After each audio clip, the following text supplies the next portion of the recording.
Ce sont plusieurs milliards d'investissements qui partent ainsi en fumée. Employés apeurés et en pleurs. Des grandes flammes noirâtres assombrissent le ciel de Bouaké. Les sapeurs-pompiers militaires font tout ce qu'ils peuvent pour venir à bout de ces violentes flammes déclenchées ce lundi matin aux environs de 7 heures.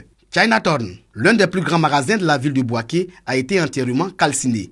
Rien n'a été récupéré. Des voisins et employés nous rencontrent les faits. Moi, je suis arrivé depuis 7 heures et à un moment donné, j'étais de l'autre côté et j'ai vu la fumée sortir. Mais malheureusement, comme tout ce qui est dedans est inflammable, donc le feu a été tellement rapide que finalement, ils n'ont pas pu. On a fini l'usine propre. Maintenant, malheureusement, aujourd'hui matin, à nos grandes surprises, tout a pris feu. C'est avec beaucoup d'efforts que les sapeurs-pompiers militaires, avec l'appui des policiers et gendarmes, ont pu circonscrire le feu. Nous avons effectivement constaté un violent feu. Donc très rapidement, nous avons fait un tour rapide du feu pour avoir une vue synoptique, pour pouvoir dégager les moyens conséquents. Et c'est ce qui a été fait. Vu la grandeur de la superficie, il fallait vraiment 2 secteurs.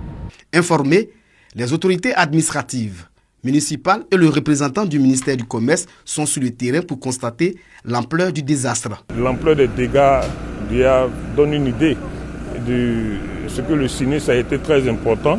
Nous sommes venus au nom du ministre du Commerce et de l'Industrie, Dr Souleymane Diarra-Soba, pour traduire notre compassion à l'ensemble des responsables de cette structure-là, dire que l'État avec eux.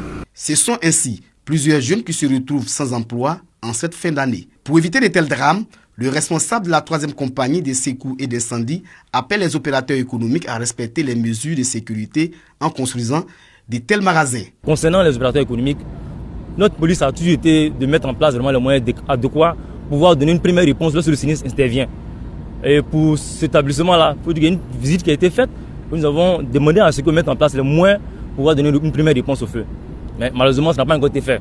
Et il a dit que c'était en cours. Mais vu où le feu n'attend pas, et malheureusement, c'est arrivé. Si aucune perte en vie humaine est enregistrée, les dégâts matériels sont énormes.